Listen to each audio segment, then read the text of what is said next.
Hey guys, so today I'm going to be doing my review of the GRISHA trilogy. I decided to do all the three books together because it has been a while since they came out, so I don't think people would be that interested in watching them each individually because everybody's probably already read them all. So I'm going to do them book by book, and if you only read the first one, just watch the first one and then skip the second and third because I'll be probably talking in spoilers.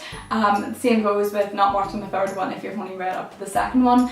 I'll give a general introduction into what I thought about them in the start, and then once I go on I'll start talking in more detail and I'll say when I want to start doing that so that nobody gets spoiled. So I'm just going to get right into the review. So for the first one, I actually don't have it because I read it on the Kindle, so I don't have a hard copy of it, but I thought it was so good.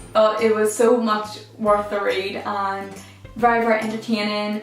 I thought that it had like a kind of, I don't know if everybody else thought it was a plot twist, I don't know if anybody else saw it coming or if it was supposed to be obvious, but I thought it was a plot twist. I didn't see what was coming and I thought it was so good. The whole trilogy is amazing. I think the second one is my favourite, so if you didn't really like the first one, I would carry on with the second one because I know that the world is kind of hard to understand because you're just like thrown in at the deep end, but I think that as the series goes on, it does get better, even though the second one is my favourite. I like the plot in the second one the best. Like I just like the second one the best as a whole. So definitely I recommend reading this trilogy. It's so good, like better than any like YA I've read in a long time. So I'm hoping to read something similar to this soon because I just felt like reading nothing after I finished Ruin and Rising because I was just like, there's no YA book that I have right now I want to read after reading that because I just loved it so much. So I just decided to pick up Great Expectations because I knew that like it was a classic and the writing was going to be like satisfactory because I couldn't have read something really bad after loving that trilogy so much. So now I'm going to start talking about the second book because there's not much I can really say about the first one in a lot of detail anyway, so I'm just going to carry on to talking about the second one. So the second book in the trilogy is Siege and Storm.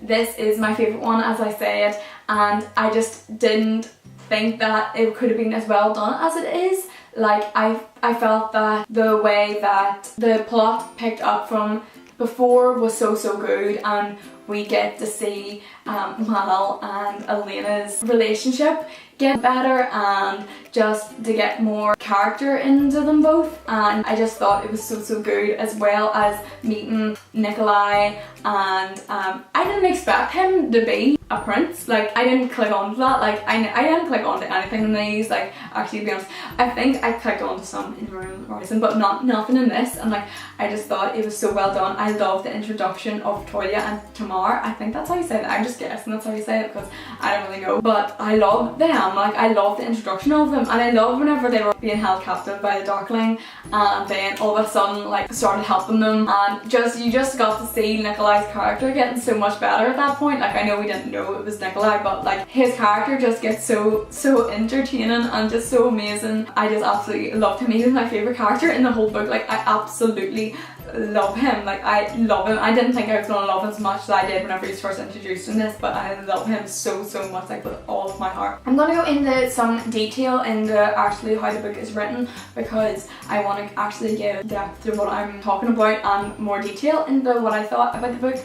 So I'm just going to say about how throughout Leigh Bardugo's writing and throughout the character of Elena and the three books, she does these bits where she is just talking and narrating, and then all of a sudden thoughts would pop into your head and like a realistic way. I love whenever writing is similar to reality and like things that would really happen. So for example, a thought popped into your head and it was like it goes in italics, so that's how you know that it's just come into your head and no one has any use for one. So this is her thoughts coming into her brain, her thinking that there's no use for her as the sun summoner, nobody wants her, basically that kind of thing, there's no use for her, and then she kind of has to fight off those thoughts, and it says after the thoughts are my mood, but it had come to me more and more lately. So we're seeing like how she actually feels, and that helps you to get to know the character because you get to actually know what it feels like to be inside of her head and how she deals with things. So I think that's really interesting that that's done in this book.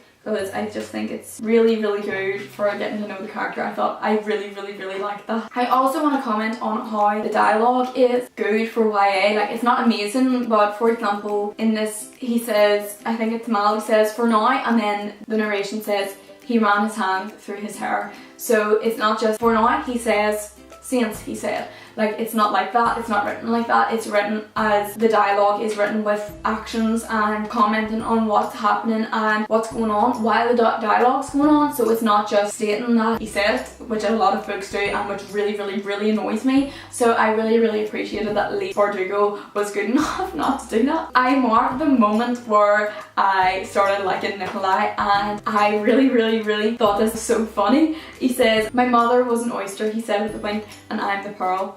I thought that was so funny, like just like so sarcastic and coming off with all of these like witty lines, but they're so annoying but like so funny at the same time. Like, I just think he's so lovable. Like, a lot of the times I wouldn't like that kind of character, but the way that he's written, it's just so nice. Like, I love him. As well, I noticed this description of Stormund. I like whenever characters are described without them actually being said that they're being described, so it's kind of like it was done in the way that Elena was thinking about it. So that we got to know Nikolai's character. Elena says, "And I had to admit I liked Stormund too. He was cocky and brash and always used 10 words when 2 would do. But I was impressed with the way he led his crew.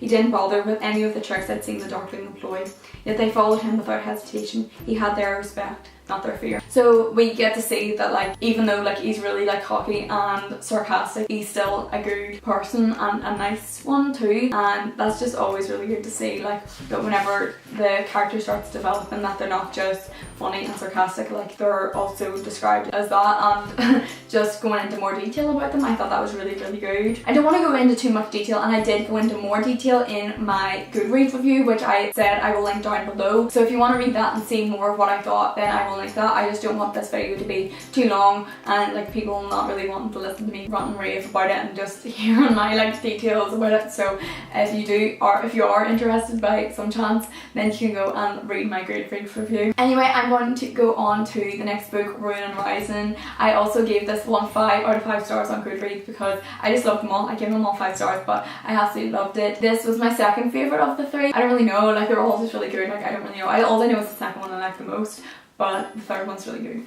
Like, it's just like so amazing. Like, I just loved it. I actually cried so much in this. Like, I cried so much when Nikolai got turned into the Darkling's creature and like started growing wings and everything. I properly was like, tears were pouring out of my face. Like, I'm not even being funny. Like, tears were pouring down my face. I actually was so upset though. Like, I came down and like I was like having dinner, still crying, and everybody was like, "What's wrong with you?" I was like, "Something happened in my book." Like, it actually like really like genuinely upset me. Like, I was probably like tears. Like, I was like probably upset for like that whole night. Like, I kind of couldn't read it. I couldn't keep reading because I was just too upset. I was like, if I don't like turn him back, like I'm gonna be so angry. Like, this is the whole thing is ruining the feeling. Because he's my favourite character. Like, he's just my favourite character. So I was like so disappointed. I just didn't want to read it anymore.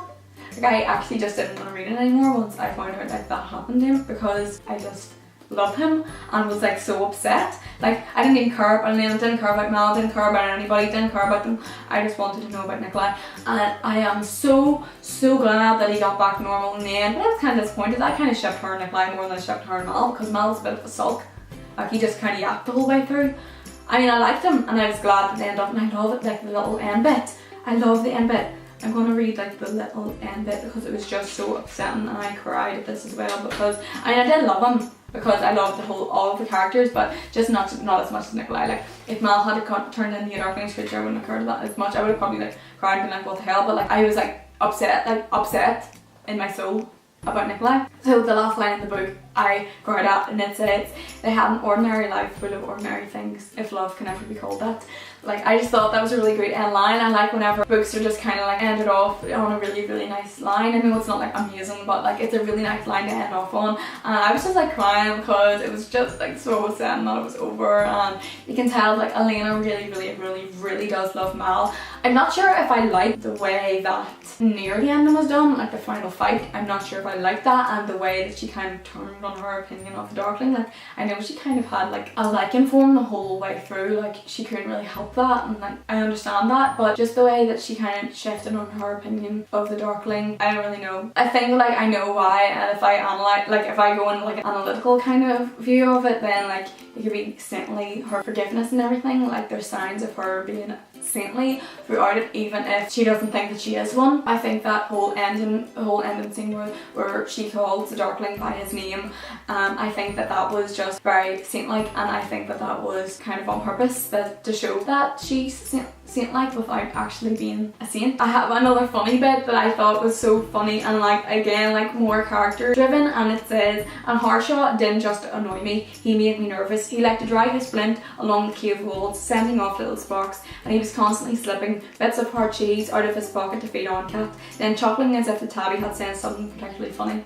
And I thought that was so good. From that like one paragraph you get what he's like. It's just so well done, like the book is so well written, it is so amazing. I didn't think that I really liked this one as much. Whenever it's one of those ones when you're thinking back to it, it's so amazing and so good, like it's just so amazing. But anyway, it's such a good book, and I just thought it was amazing, and I think that everybody should read it. Anybody who's watching this probably already read it, but it's just so amazing. Let me know what you think about it as well, and what you think about the individual books. So that's it for this video anyway. I hope that you enjoyed it, and if you did, please like and subscribe. I would really appreciate it if you did. I would just really like if you looked at my other reviews in detail and my Goodreads reviews. I really like that as well. Please let me know what your opinion is on the GRISHA trilogy, and if you liked it or if you didn't like it, everything like that. And I hope you enjoyed watching. I'll see you in the next video.